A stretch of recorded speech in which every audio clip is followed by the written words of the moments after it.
We need to get better shows. Move the mouse. Whatever they are now. Good? Yeah.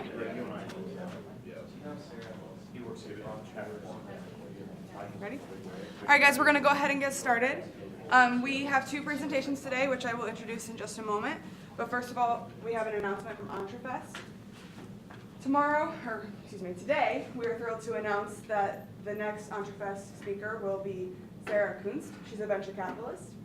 And a little more about Sarah. She's from rural Michigan, so she's a Midwest girl. And she attended Michigan State University. She's worked at Apple, Red Bull, Chanel, Moore, David Dow Ventures, and a number of venture-backed startups.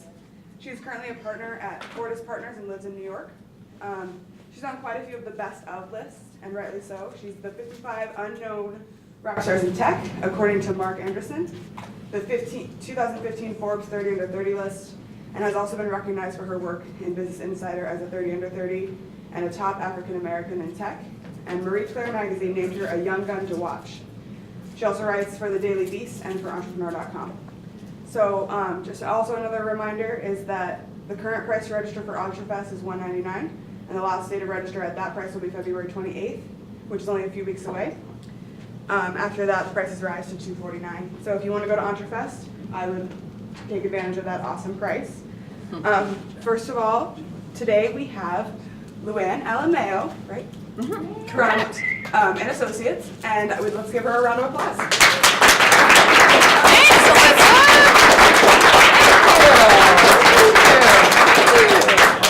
All right, couple questions.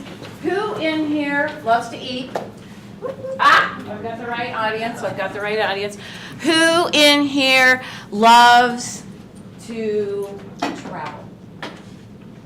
Okay, I've got the right audience. What I want to talk with you about is I've been in business for about 27 years, and it's been evolutionary with peaks and valleys.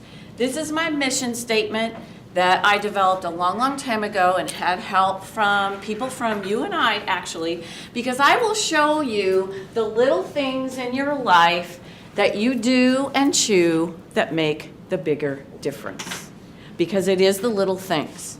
We have 3 minutes to create a first impression, and usually it doesn't change.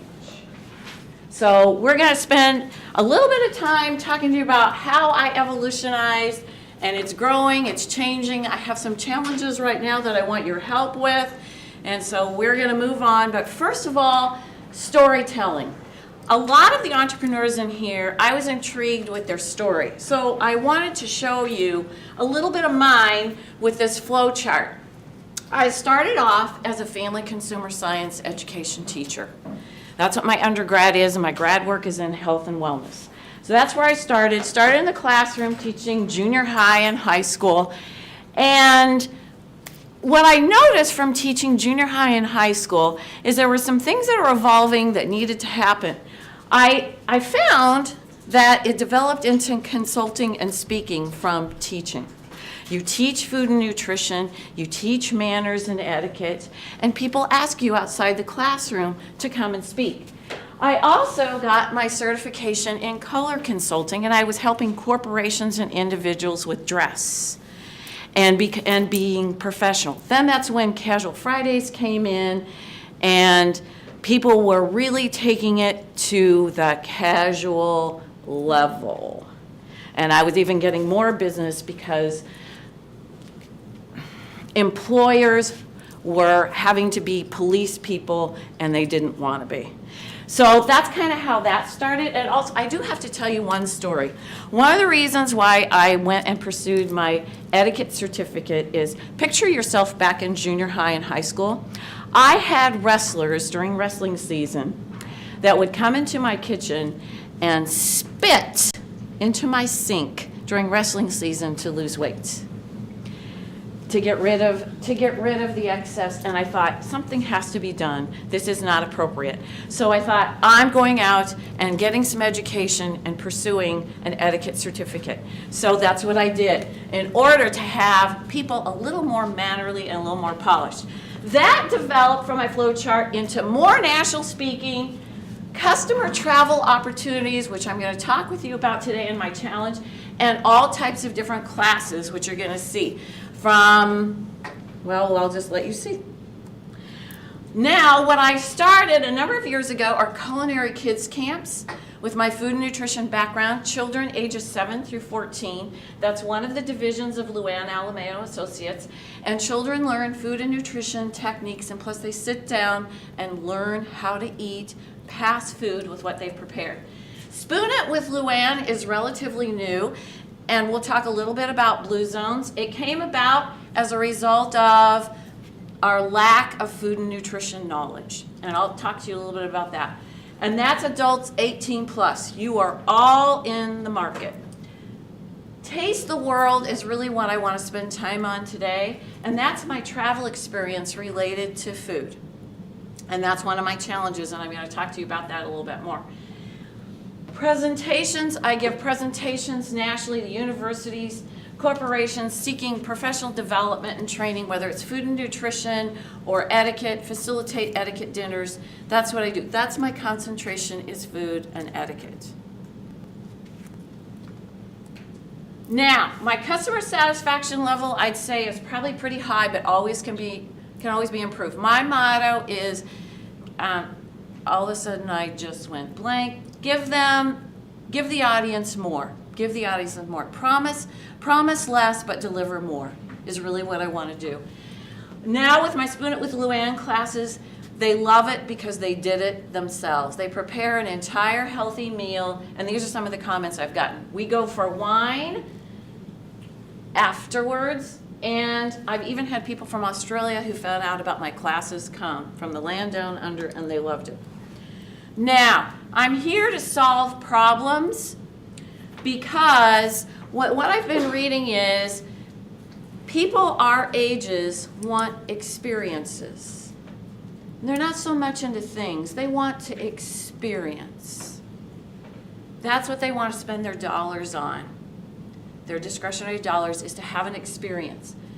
More than 1/3, 34.9%, it's increased, of the United States adults are considered obese. And how that's determined is, we're not going to spend a lot of time on it, is BMI and that sort of thing. An adult is considered obese with a BMI of 30 or higher. And Blue Zones, which is probably one of the best initiatives that has happened to this state, and if you know anything about it, it touches all aspects. Whether you're in real estate or whether you're a food and nutrition educator, an etiquette trainer, it doesn't matter. Event planner, it touches all aspects in here. Now, my Taste the World is, and I have a flyer for any of you who would like one, this is the travel experience. With so many people taking my courses, they want to travel and experience. They want to travel and experience the world, the culinary, the people, the culture. And this is what I'm needing some assistance with. So working with, what I found is that healthier people tend to take more vacations. And I couldn't believe this number in research. $52 billion of vacation time go unused because we're such workaholics. We think we need to produce. And actually, studies show vacation produces more productive workers. And also more open-minded ones. And not so much for women, or at least the studies that I've shown, some of these were from the Oxford study. The more frequent vacations, the longevity increases for men. I couldn't find anything to validate women, but the more frequent vacations, gentlemen in here, the longer you live healthier. To be able to do some of the things you want to do. So why aren't we taking vacations? You can taste the world right here. My partners are Humble Travel. They have partnered with me to offer this travel experience, which is excursions, which is speakers, which is food. And you and I, all of you here are partners, and I've been consulting with you and I ever since I moved here 30 years ago. to be able to grow and transform my business. So, come taste the world with me and have a travel experience.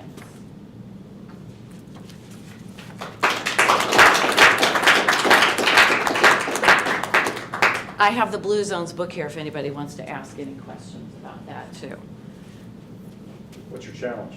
My challenge is I need to get Taste the World, besides on my website and social media. How do I find the right people that want to experience and taste the world with travel opportunities? How do I find them? What's your demographic? Probably, well, I mean, it can be any age, but we're talking you're gonna have to have some dollars to be able to spend, some discretionary dollars. So I'm thinking it's probably people 50 and above, but not necessarily. I mean, how many of you have traveled abroad in here? Okay. Okay. So I would say the demographics are probably 20s and above. Can you get in with some of the organizations that have business overseas, so you're targeting the employees that are traveling for work maybe, to give them opportunities to try and find additional options wherever they're traveling? I hadn't thought of that, but that's why I'm here. Can you go to Rotary and some of the others? Yeah, these are my Rotary buddies right here. Yes, yes, yes, yes. Have you joined the food co-op? I'm on their docket to speak, but I haven't become an official member. Yeah, that's. Now, the only, I don't know if it's, the challenge is, this trip is in October, so it's during the academic year. And so for some academic people, it makes it a challenge.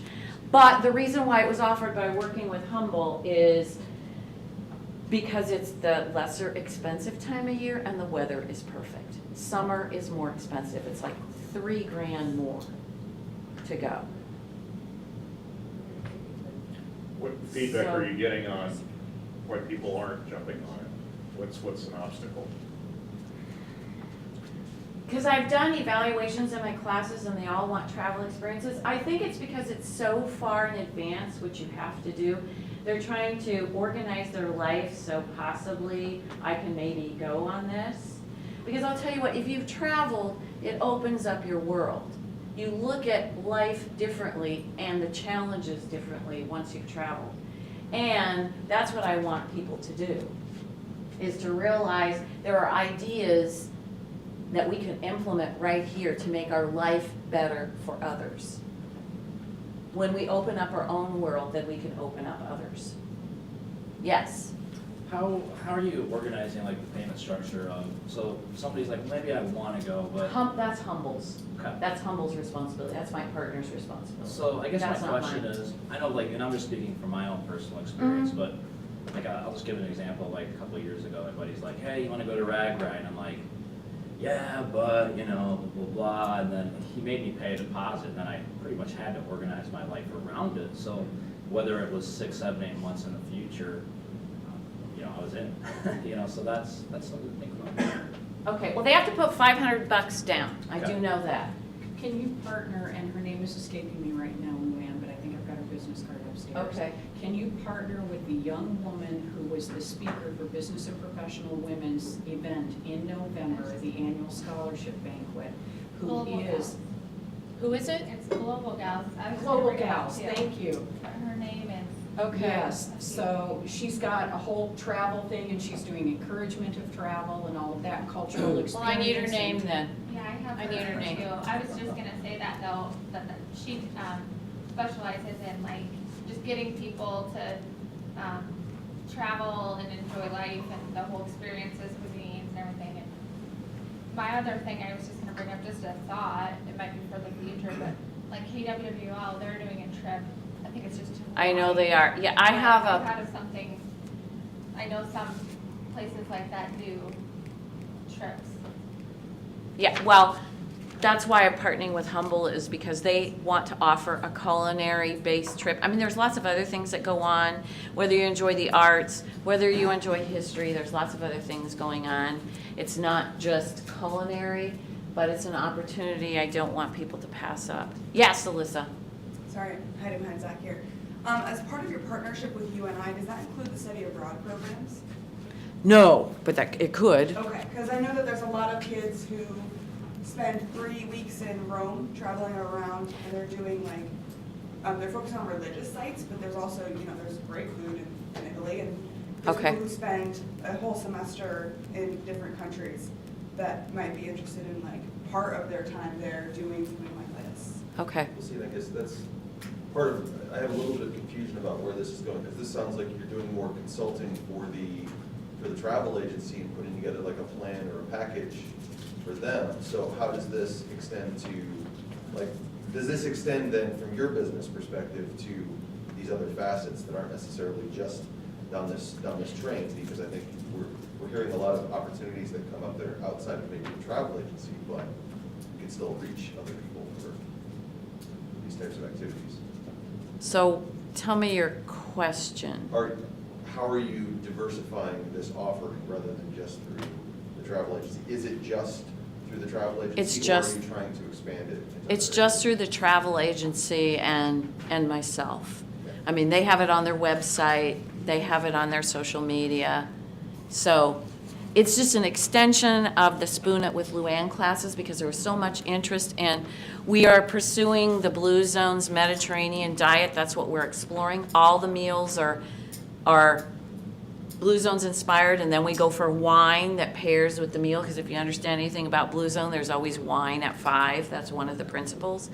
And so this was just an extension of, was just to offer some travel opportunities. And like I said, I'm just having trouble with people.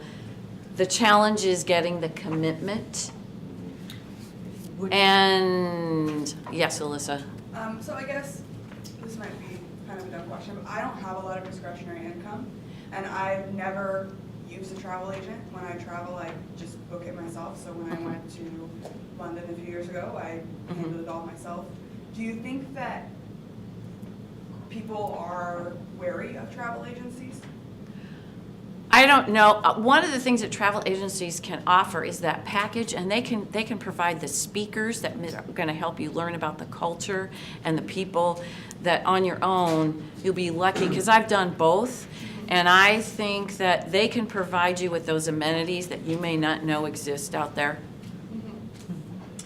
You mentioned social media, but are there specialized publications, travel publications, food publications, those kinds that might be a good match?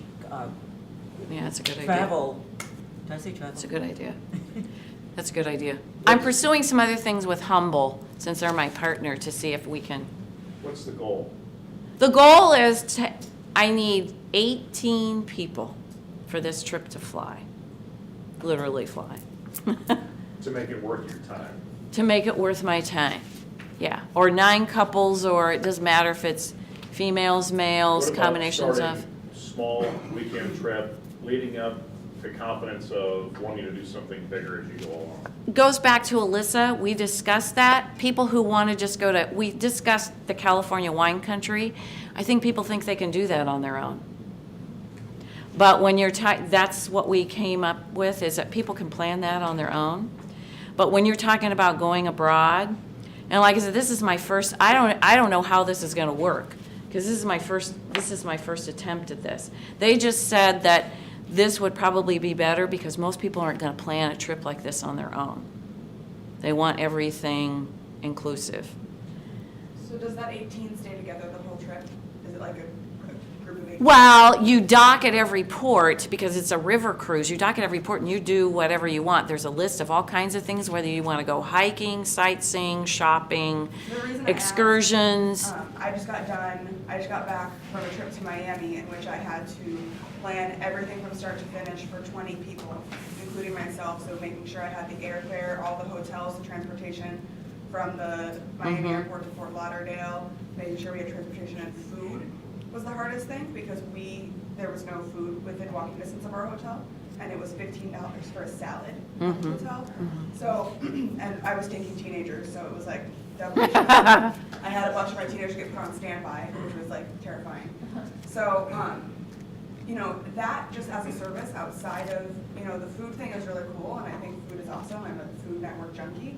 But if I could know the peace of mind that if I'm taking 10 people, I don't have to personally organize all of that, that would be a lot of peace of mind, because it wasn't. This is all done, all the food is included, all the So, food's like, I included, literally all the just pay you drinks, and all the give you my drinks, name and I don't have to do all the, excuse me, all the beverages, alcoholic or non-alcoholic, are all included.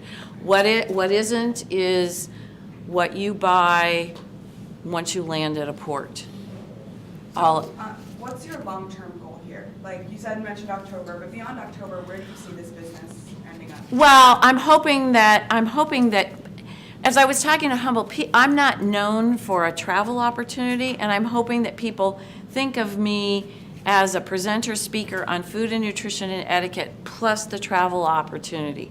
If they enjoy what I have to say, now we can extend it with a travel opportunity.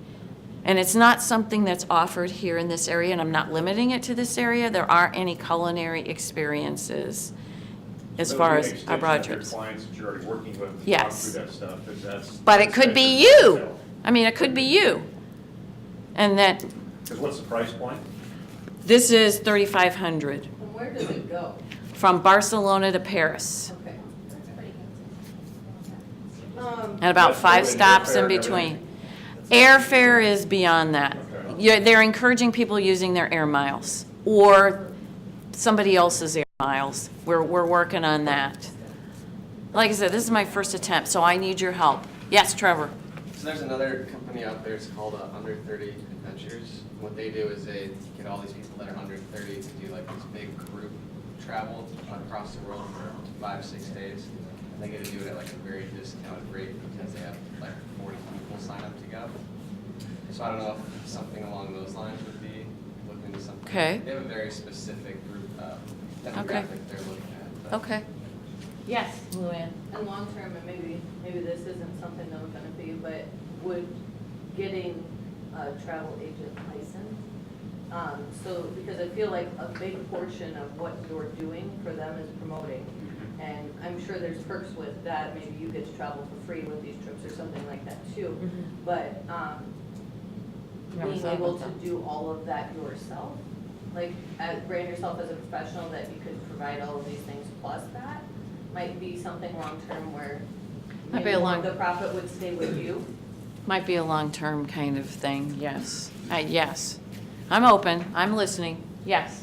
Like, I'm pretty familiar with Blue Zones, which Yes. is awesome, and I think that's an amazing thing. Mhm. I think that, Blue Zones offers a great deal of like stability to, business models such as yours. So maybe going to a Blue Zone site, like Okinawa was what the top rated place, something that kind of parallels that, and then saying, okay, well now you can maybe get a Blue Zone certification issued, and now you have to do it with validity, and there's just more to it. So, people like certifications like we talked about. Maybe you have a badge or something that just shows, hey, I accomplished this, Okay. and it's something like that. So just a thought. Okay. That Luann has some good ideas too, though. Yeah, In yeah. cutting those costs down from the business side. Maybe Blue Zones chips in and alters there, set up a little bit for something. Okay.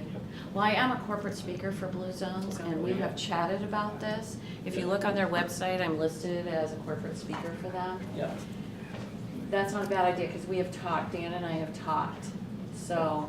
Just piggybacking on their credibility. Sure. Absolutely. Yes, yes. We have time for one more question. Anybody else? I appreciate any feedback you have. Okay, so the final question for 1 Million Cups is, what do you need from the community to take this to the next level?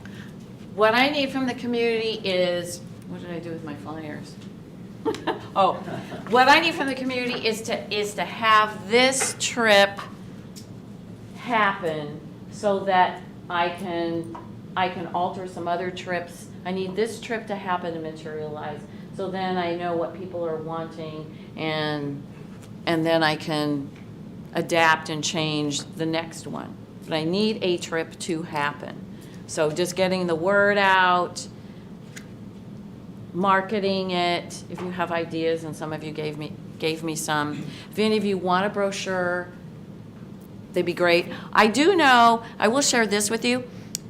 Jason Weinberger has done this before, and so has Gary Kelly with different emphasis.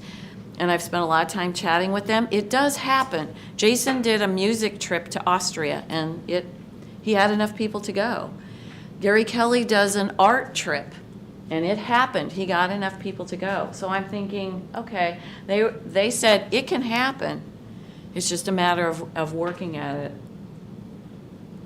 So, but please feel free to like Luann Alemao and Associates, because I have a fun class. Hawaii is coming up on March 9th. The Spoon It with Luann is all about Hawaii. So you're going to learn all about Hawaii, plus prepare the food of Hawaii, music of Hawaii. It's going to be a fun one, and learn something about how Blue Zones fits into that. So thank you very much.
Okay, we're gonna go ahead and get started with our next presenter.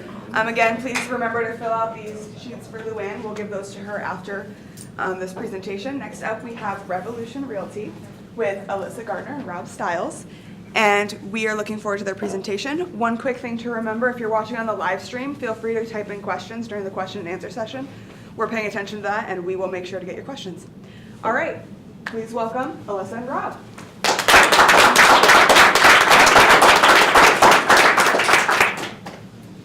Go for it.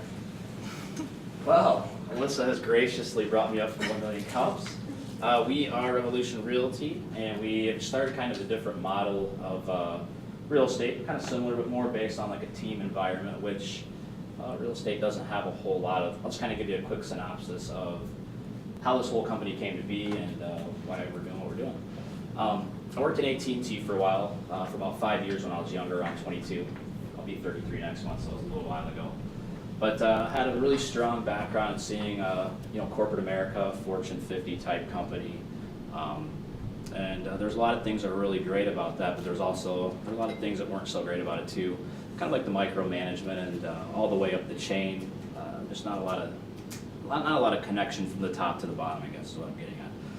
But I ended up getting into real estate. I won the apprenticeship award for a bigger company in town. And I went into real estate and I'm thinking to myself, man, this is crazy. Like, this is a whole different kind of beast of a way of thinking coming from, uber corporate America, Fortune 50 to kind of smaller mom and pop, but big company in a local market. And it was really a, difference. I knew that there was a lot of things that needed to be changed, especially coming from a company like AT&T. I kind of seen the birth of the smartphones, iPhones just had came out. So, super uber tech field kind of thing. And so I had a good first year because I was on a salary, of course, so everybody likes a salary. Mm-hmm. And second year I had a decent first quarter, and then kind of fell on my face and was like, well, what's wrong with the model? Why is it like this? Why is it not working for me, from my perspective? So I had some really big time to kind of soul search and figure out, what was it that I needed? So I kind of put some things together.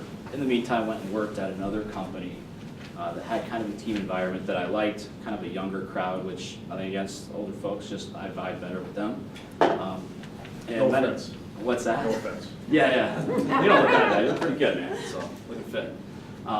So that was nice. I met another guy named Jeremy Wilson, and that's actually where I met Alissa. She was there for a little while. She actually came from the Ames area, worked there for a brief amount of time, and then split. Wasn't a fan of it. But anyway, so I kind of hatched this idea to Jeremy, the other co-founder of this company, and he called me the next day. He's like, wow, I just couldn't sleep. It seems like a pretty viable option. So we put together a business plan, went to the bank, got shut down. Went to the bank again, got shut down. Kept getting shut down. So then finally it was like, you know what, I just got back on my feet, and I'm like, do I want to do this or not? It's like being an entrepreneur is crazy. It's like you jump into this ring and you think, well, I think it's going to work, but until you test it out, you really just never know. So jumped out, and that's kind of where we started.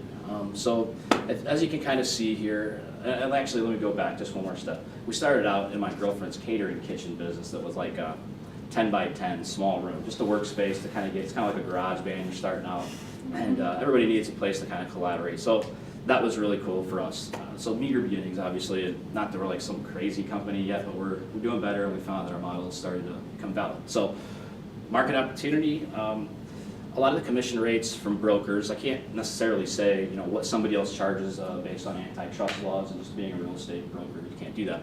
But I can just say that our rates are definitely very competitive and good for the market in Cedar Rapids where we started, and now coming to Waterloo, they're pretty competitive, so it seems. So the rates have kind of been established by most of the brokers in a time where, real estate was a lot different. Maybe you're getting up at or you're getting out at like 10 o'clock at night to go get, hard copy signatures. So you're doing a lot more running. You have a little pamphlet that's called the MLS. There's a lot more like ground game type stuff going on. Now it's more, automated. You're not having to provide as much documentation. You can automate a ton of it. And that comes down to just sending properties to a person that's looking for a house or something like that. So the rates were, I think they were justified back when they were kind of established and back to kind of what they were. But now, technology has played a huge role, and the role of the real estate agent is still very important, I feel, but at the same time, it's different than what it used to be. So as the internet's come up, it's helped us out a lot in a lot of fields. Say you are a for sale by owner. I recommend taking a shot at that. It's not a bad way of doing things. And before the internet, guess what? It's going to be really hard. Somebody's got to drive by your house, or maybe you have to advertise in the paper. So as a for sale by owner, you're still going to be having marketing costs involved with that kind of thing. So there's more competition is what we're getting at. So having one rate and another rate, we're trying to kind of bring a hybrid rate. So we do ours for kind of a 5% commission rate, which we feel is fair for the market for everything. So then coming to the marketing portion, we have a pretty neat team approach. So we use Google Voice. Like I say, I'm a real estate agent, and normally in this field, it's really these are my listings, these are my leads. If I have a sign in the ground, and we all kind of compete under one rooftop, whether it's, I guess in this market would be Oak Ridge or some of the bigger companies, or Remax or Caldwell. Ours is a lot different. So say I've got 10 listings or 20 listings as an agent, and I come aboard, or a new agent comes aboard, they get to reap the benefits of all of my sign calls and traffic. So this Google Voice number will ring to everybody's cell phone that's on the team at the same time. So no matter if there's 50 signs in the ground, and that same number is going to be on all of those signs, and it rings to everybody. So it's nice. It's a place for somebody that wants to get into real estate but doesn't have a ton of capital, because it is a 100% commission job for the most part, can come in and kind of average out and come up pretty quickly because they have a way to just jump in and get leads. Usually it's just, hey, open the phone book and get going on it, so it's very difficult, or if you have a big sphere. There's other technology, like we have ProQuest. It's on our flyers. It's basically an 800 number with an extension. That extension directly goes to the property, and it's an automated kind of walkthrough of the house. A great thing about that is for our agents, they can go back and they can prospect that. So it's a lead capture device. So now we can go back in there and we can say, okay, well, you called about this. Maybe they don't really necessarily want to buy the house that they called about, but we're just trying to pick up clients here. So real estate, if you don't capture leads and get clients, guess what? You're out of business. So that's been a really nice tool. Things like drones. Are you guys familiar with drones at all? Those are really awesome, like for the I do them on acreages, yeah. Yeah, go ahead. Large estates, we get lots of hits on our YouTube videos. I do a lot of the online video tours too. So we're branding ourselves as a tech brokerage, and so a lot of people see the 5% commission and they're going to assume that they get less of a service because they're being charged less. But we're actually, like you said earlier, exceeding their expectations. We're using technologies that other companies are maybe using, but they're charging the clients for. The drone tours, free of charge, it's out of my pocket, but what I'm getting, so many people, like 1,000 people will look at that drone tour, and it's worth it for me to pay for that because of the marketing that I get from it. Online video tours, I could have a house open every single day that it's on the market, and I'm not going to get 1,000 people through that home. It could be on for a week, and I'm going to have 1,200 hits of local people that have actually gone through the home. So just recognizing the shift in the market and capitalizing on that and being the first ones through the door, and also not charging out the nose for it. 360-degree tour, you want to explain that one? You guys use that a lot? Yeah, it's pretty awesome. Are you guys familiar with Google Street View at all? So this guy that we have do this is he's Google certified. He goes around, and he actually goes inside of the house. He does this from room to room, so it's amazing. Like you go in, you start out at the front of the house, and then there's a couple little icons that you can click on that can take you maybe around the side of the house to the next node is what we call it, and that's just the next focal point where you can look up, down, around. So it's really neat. You can literally do 360 tours going through the house, room by room. And in addition to that, there's other nodes. So we could click on a little link, and that could all of a sudden take you to a video where maybe I'm interviewing a builder in a new construction project about his house. Then you can get out of that and then look around. So it's it's more touring. And like what she's saying, like open houses for real estate agents, like everybody really is like open houses, open houses, open houses. And none of they're bad or anything like that for a real estate agent or a client wanting them, but the fact of the matter is they were established in a time when there wasn't this again. So now there's ways to kind of overcome that. You can get more exposure this way, and you get more qualified buyers by looking at things like this. So really cool. We're trying to be hip by bringing this technology in. Another thing, just to kind of go back, we have a mobile app too that we're working on that integrates with our website and that kind of stuff. So it's launched. We're working some tweaks. We actually just switched developers because The other developers are all right, but I don't know if you guys have ever had anything like that, but sometimes you don't get along with them and you make the move. So anyway, we're polishing that up, so. Obvious, anybody with the real estate companies are our competition. Something different from the Des Moines market and Ames market where I came from when I came to Cedar Rapids is there's a company called IA Homes for Sale, and they have anywhere from 800 to 1,000 listings at any time. And so just recognizing that there is a viable option for people who want to sell their homes for sale, and all of a sudden, at the time I was at a company, I was not allowed to take a listing for less than 7%. That's just the facts. And so what I liked about this company, and as an agent, I've been in the business for 10 years, and it was hard for me to get over that mentality of what you're capable of and setting an industry standard. Rob, they pursued me, tried to get me to come work for their company, and I was just like, I can't work for less than that, But since switching, I'm doing about 4 times the business. I've only been with them since October, and so just we're recruiting right now. We're recruiting new agents, entrepreneurs who want to take a look at this, existing agents who are able to get over themselves and that mentality, and I completely can sympathize with them because I was one of them for a while. But so we do have competition in the market, but we're setting ourselves apart. Definitely, and I hope you guys can see some ways that we're doing that.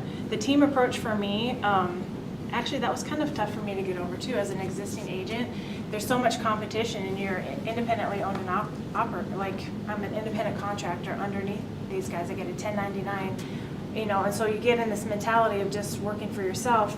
The team approach with this, I love it. It just was hard for me to jump on board right away. That Google number, so I'm used to having my cell phone number on all my signs and stuff, and all of a sudden I'm sharing that with 6 other people in an office. And that was difficult for me, but once I could see that that was a benefit to my sellers and my buyers. So let's say you're a seller, and I'm busy right now. What if somebody calls on that sign and I'm not able to take their call? Well, with that Google number, maybe Rob, so with the Google number, it rings all of our phones at the exact same time. So the first person that answers it gets the lead. So there's an incentive for us as agents to answer our phones, but also as a seller, if your one agent can't answer the phone, you just want somebody to answer it. You want a live person to sell your home. So they don't care if it's me, even though I have the listing, but if Rob gets it, great. He's going to work with that. That's also a benefit to a buyer. If you're sitting in front of a house and you call on that phone number, you want somebody to answer. If you get a voicemail, you're going to hang up, you're going to call somebody else, and you're going to keep calling until somebody picks up. By using the team approach and that Google number, the likelihood of someone in our company taking that call goes up exponentially. So that's a benefit to our buyers and our sellers. Benefits as far as our company, like we mentioned, we're at 5% commission. So as a seller, if you're comparing us to most of our competition, obviously that's going to be a benefit to you. And then just technology based. I think everyone in this room just, we're geared towards that. We're forward thinking, and maybe some of the older generations, we have older clients too, so I can't even say that, but e-signatures, I don't have to track down signatures at 8 o'clock at night like you mentioned before, where everything is e-signatures now and things like that. And any new technologies, we're meeting with somebody here at 10:30 about, it's Tracy Williams from here in town. His wife works at the radio station, and he's got this new technology he's just coming out with text messaging. And because of our passive aggressive society, they want the information.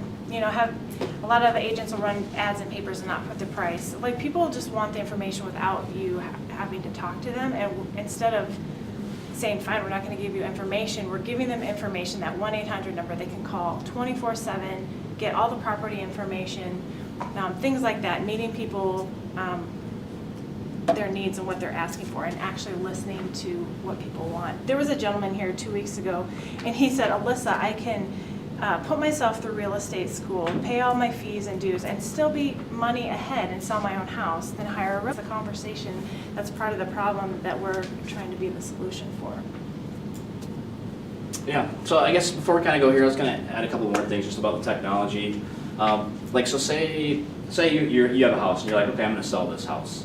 One of the things that I think, what's your guys' interpretation of real estate agents? Maybe I'll just ask you, what's your, the first thing that comes to your mind when you hear a real estate agent? I'm paying them for what? Exactly. Okay, anything else? You can say it. No, it's good. I mean, it's just an open forum, so that's the way to do it. So we're trying to bridge a gap between the older, ways of thinking and some of the newer ways. So. Good. Kind of car salesman, like they're just gonna try to sell you something. Just gonna get you. What can I do to Take get you in this house today? advantage Take advantage, being taken advantage. Sure. Feeling vulnerable.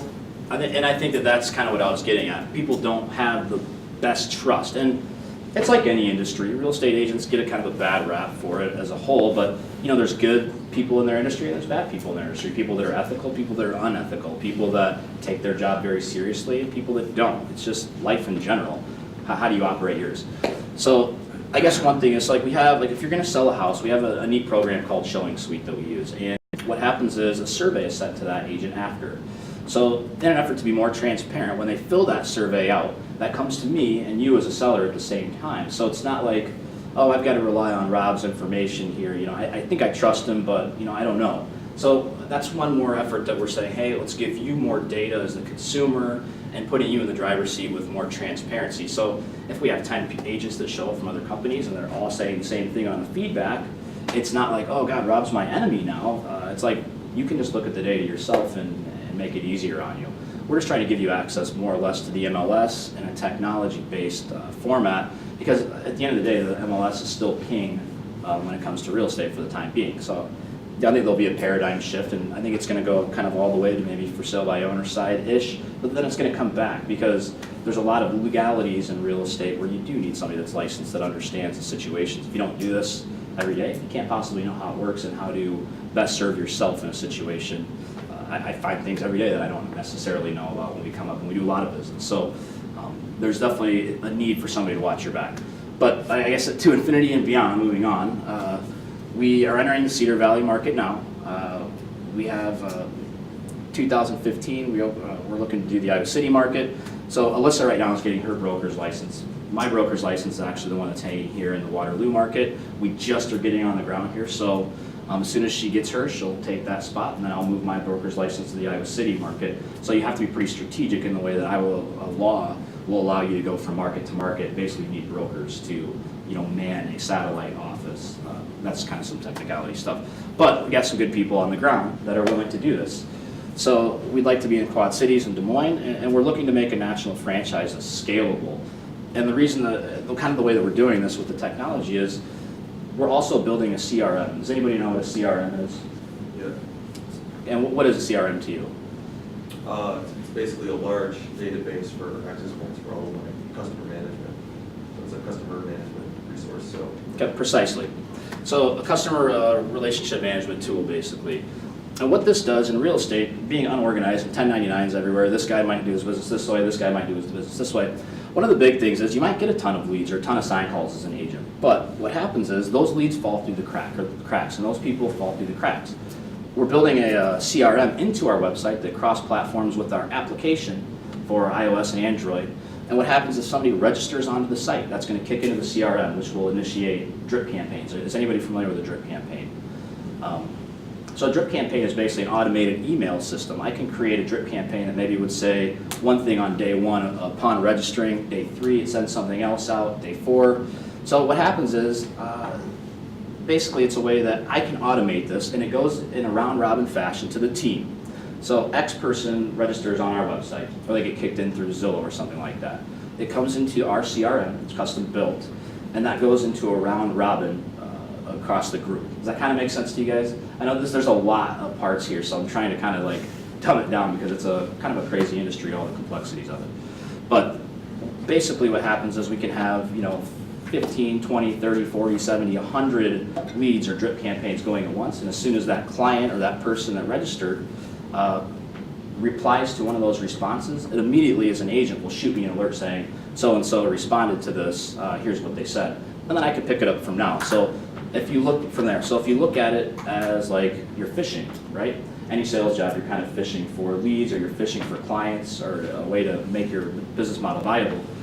This for us is like having as many leads as you have fishing poles in the water. Look at it like that. So when that fishing pole starts to jiggle, then you can actually go attend to that rather than trying to monitor all of these different polls at the same time. So we're selling to agents as much as we are selling to the clients. So we're trying to have a package that works for everybody. And traditionally in the industry, you know, if the brokerage uses those tools, they have to charge for them. So we're not charging any desk fees or anything like that. And pairing up in additional to that, we have personal coaches, consultant firms that are coming in to train our agents in different ways, and they're not based out of this area. But we're going through different facets. So it's kind of about self-development is what our company is in terms of, you know, ethics, your sales experience, all those kinds of things, and then just integrating technology in for our agents, for our clients, and offering a solution to the consumers that's different than what they're used to. So that's kind of in a nutshell what we kind of have. And then our accomplishments, we opened August 2013, did 3.8 million in sales volume out of that garage type situation without a website, without anything. So we knew that it was viable. And then in 2014, we purchased our office in Cedar Rapids, which was huge for us as a new startup. It's like, great, this is working. And then we got our first marketing manager in 2014. Alissa, October, she came aboard, so we were like, all right, we got to follow her. Like, we're doing something right. We're showing validity here. And she's been just super awesome about everything, like really taken everything that we've given and just been like, wow, this works. So it can work for somebody, not just me that created it, it can work for somebody else. And this was her idea to come up here, not mine. So she's obviously very passionate about this as well. And then we had our 2014 ribbon cutting here in Cedar Valley area. So go ahead. We've got a stick and stay mentality. We're in it to win it. You know, they've done the hard work, but just if you're willing to, it takes at least 6 touch points with somebody before they remember who you are. You know, I think I've been here maybe 4 times, so maybe some of you will start to remember who I am. But, you know, branding is something that we're, you know, one of our challenges, because I know that's a question out there. So we're here to stick around. So do you guys have any questions for us? We got about 8 minutes for questions. Yeah, I do. Do you have any like privacy security issues coming up, especially with like owning the houses and that kind of thing? Is that an issue? We haven't really yet in this market, and especially in like, we're using it primarily in just the rural areas. So as a whole, I feel like things are a lot more laxed out in kind of the country-ish. You know, there's not covenants for neighborhoods. We haven't really just used it in town, so we may run into some issues if we start really doing it there, but not at this time, not The yet. FAA is going to be regulating us very harshly towards the end of the year, but in the meantime, we're getting it while we can. It's so new that it's Taking just, it hasn't advantage caught up of- the regulatory part of it. But we've been told that it's coming. Yep. So quick lead into my question. I'm a child of a real estate family. So my grandma owns the largest real estate brokerage in southern Iowa. My mom's an agent, my uncle's an agent, my whole family's in that. So you know all about it. I know way The too ups much. and downs. Way more than I wanted to know ever. So my thought is that maybe there would be an opportunity to partner and consult with agencies like that. Because right now they're a traditional real estate firm. They do like the papers that you hand out to people. Yeah. But they would have no clue how to do something like this. So as a way to creep into their market, like I said, you know, they have southern Iowa.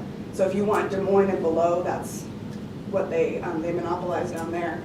So like if you could go in and like split commission with them, get access to all of their listings plus their cachet and reputation, they'd be all over this because they don't have the know-how to implement something like this. Which is And then why you we're already excited have a about the broker. franchise. Yeah. Right, then you already have a broker in place, plus all of their, 25, 30 years of clients and experience and name in the area.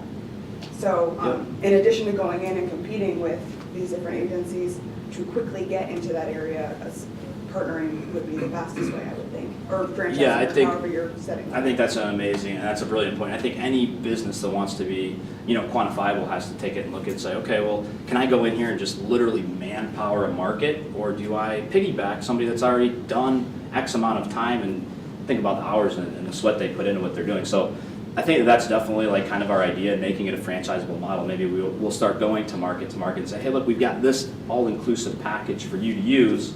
All these subscriptions and tools and all these different things that maybe you want but don't know how to use. Well, guess what? They're all pieced together for you already. We can show in this market that it's really worked already. And this is, kind of how it works by the franchise, and we'll help train you and get you ready. And it's just about building a form for people to just kind of go into it and do the thing. So, yeah, it's a good question. I don't know if this makes sense or not. You Yeah. can tell me, I'm just throwing it out there. Yep. You were talking about like the for sale by owner market. Absolutely. Right? I've been a part of both. I've gone through realtors, I've sold my own, and it was a rewarding experience actually myself. But, I see the tools and everything you're developing here as a huge benefit towards somebody who is selling on their own. So Yeah. does it make sense to open up an opportunity for people to get their listings into your system? Maybe they're not calling that 800 number though, maybe they're going back to them and you take a smaller percentage Yeah. of the overall sale. So We it's like- convert, I convert for sale by owners a lot. Right now, if you call a for sale by owner, this is kind of my approach. They're more than likely going to offer a 3.5% commission to someone to bring a buyer anyway. So they're calling us saying, hey, if you bring a buyer to my for sale by owner, I'll pay you 3.5% commission. Well, it's not that much, it's not 1.5% more for a full-blown listing with our company on the MLS, these tours, everything like that. So I'm converting FSBOs often. We also have something on our website that is a for sale by owner. We've actually tapped into that. If you go to revolutionrealtyteam.com, there's a link on it that says FSBO. So we allow for sale by owners to market their property on our website for free. So, we give them another marketing tool for what they're trying to do. And it's just establishing a relationship. It's great. Some of them sell them, some of them that don't. A statistic from the National Association of Realtors is that over 80% of for sale by owners will eventually turn into listings. And so we're recognizing that instead of being like, oh, we're ignoring for sale by owners, we're establishing a relationship, giving them tools, and then when they go to list their property, guess who they call? So it's just a different way of looking at that. But Jeff? How does one find the Revolution Realty Team here in Cedar Valley? We're at 212 East 4th in Amazing guy, turns Yeah.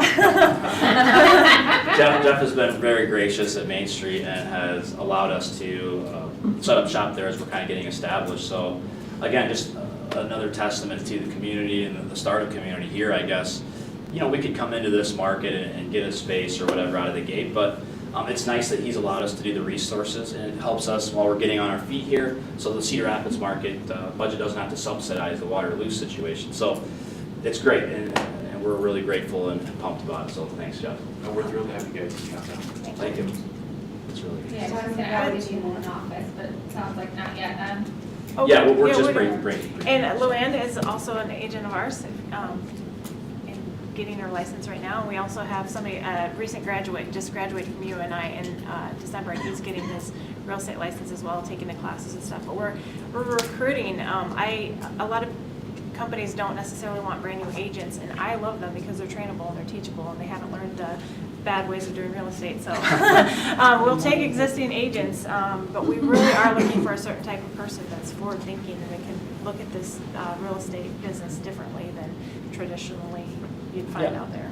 Definitely a certain kind of energy to build something like this. It's more of something that we're building, and it's viable. We're making good money. We're putting a lot of it back into the company. If this is about, making money, my partner Jeremy and I would be sitting fat and sassy in Cedar Rapids like, yay, we found a way to make money. But money's great at the end of the day. It kind of shows validity to whatever it is that you're trying to do. But it's the creativity here that's fun. It's building and looking at a market and saying, hey, there's a huge hole there. Can we fill that hole? Are we good enough? Are we able to do it? Hell yeah, we are. It's like, let's rock this thing, and it's showing that it's valid. So why not? Your only enemy is going to be yourself at the end of the day. So I think the biggest thing that I've taken away, if anybody's an entrepreneur, just think about it. It's like some of the biggest or the hardest parts, the things that you feel are the biggest setbacks. Don't focus on it. Take it more objectively and try and be like water and move around it. It's like some of those things actually prove to be the best thing that could have ever happened to you. Like my instance of falling on my face and starting to design something, or something in your business model that you feel isn't that great, or you get a slam. It's like it makes you think in a different way where you can maybe broaden your scope as a whole. So just don't ever pigeonhole yourself is what I'm kind of getting at. All right, this is the last question. What do you need from the community to take this to the next level? I just did a post on Twitter. If you guys would go to Iowa Real Estate Pro and just retweet that, it's the link to the presentation today. We just need market awareness. Nobody knows who we are. We're the new kids on the block. It's spring, so we're kind of behind the 8 ball as far as getting signs in the ground and doing business here in the Cedar Valley. And I know that everybody in this room is about promoting this community and things like that. And so anything you can do to help us out as far as brand awareness. We've got, we're promoting the community Easter egg hunt on March 28th, that event. And when you hear about that, we're the corporate sponsor. So just push people towards things and let people know that we're here in town. Yeah, well, yeah, go ahead, sorry. And can you explain the Commission of Hope? Oh, really important, actually the most important thing for This me. is the start of it, It's called yeah. Commission of Hope. At time of closing, I donate 10% of my commission earned to the nonprofit or charity of my client's choice.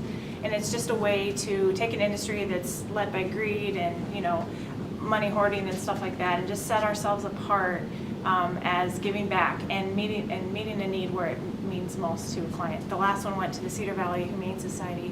We've donated to JDRF, things like that. Any nonprofit or charity where it matters to my client, that's where the donation goes. And just as a way to be a good example of the type of people we want to work with us, and we're just putting ourselves out there as giving back. Yeah, and in addition to that, that's kind of Alissa does that out of her own pocket. Revolution Realty is working on putting together something and doing it right now in Cedar Rapids, and it'll start here. It's going to be a company philosophy. But basically it's going to be that similar thing. It's probably going to be called something like Community Revolution or something like that. We're going to foster relationships with nonprofits and say, you know, send us people, we'll give you kind of a kickback on a way. So anybody that mentions your name to us that we get business from, we'll give it right back to you. So maybe it's United Way or just any nonprofit that you can think of in an effort to kind of help subsidize some of those federal tax dollars that have to go to some of those organizations. It's like if we can get everybody to, you know, kind of create into the system, well, then guess what? We kind of self-sustain, and those organizations can, you know, have more money coming their way. Just simple referrals. So, yeah. So that's. Well, thank you very much. All right.